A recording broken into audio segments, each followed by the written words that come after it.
இதுல பிரான்சை சேர்ந்த மண்ணியல் அறிஞர் ஒருத்தர், மண்ணியல் அறிஞர், அவர் என்ன சொல்றாரு, அவர் பேரு கிளாடு பூரிங்கோ. அவர் என்ன அருமையா சொல்ல வர்றாருன்னா, என் தம்பி தங்கைகள், என் சொந்தங்கள் நல்லா விளங்கணும்.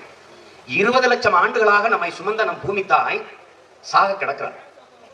அவளை காப்பாற்ற வேண்டிய பொறுப்பும் கடமையும் நம் ஒவ்வொருவருக்கும் இருக்கிறது.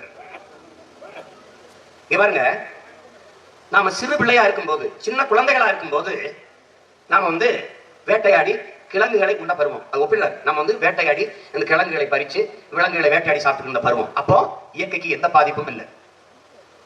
குளிர்வாய தீ கொளுத்தணும், அப்ப இயற்கைக்கு எந்த பாதிப்பும் இல்லை. அப்ப என்ன செஞ்சிச்சு? காடுகள் கன்னித்தன்மையோடு அப்படியே இருந்தது, அது அழிக்கப்படல. ஆறுகள், நதிகள், அருவிகள் கொட்டியது, ஆறுகள் பாய்ந்து ஓடியது, எந்த பாதிப்பும் இல்லை. ஆனா இன்னைக்கு இளம் வயதிலேயே நம் தாய் பாட்டியாகி விட்டார்.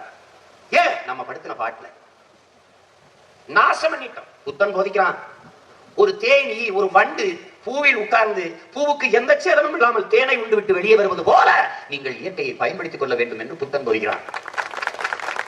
அண்ணல் காந்தியடிகள் அறிவுறுத்துகிறார்கள். என் அன்பு தம்பி தங்கைகளே, இந்த இயற்கை அன்னை, இந்த பூமி தாய் எல்லா உயிர்களுக்குமான தேவையை தந்து விடுகிறார். காக்கைக்கு நீரா, காக்கைக்கு உணவா, சிட்டுக்குருவிக்கு நீரா உணவா, மைனாவுக்கு நீரா உணவா, காற்று, எல்லாவற்றையும் தந்து விடுகிறார்.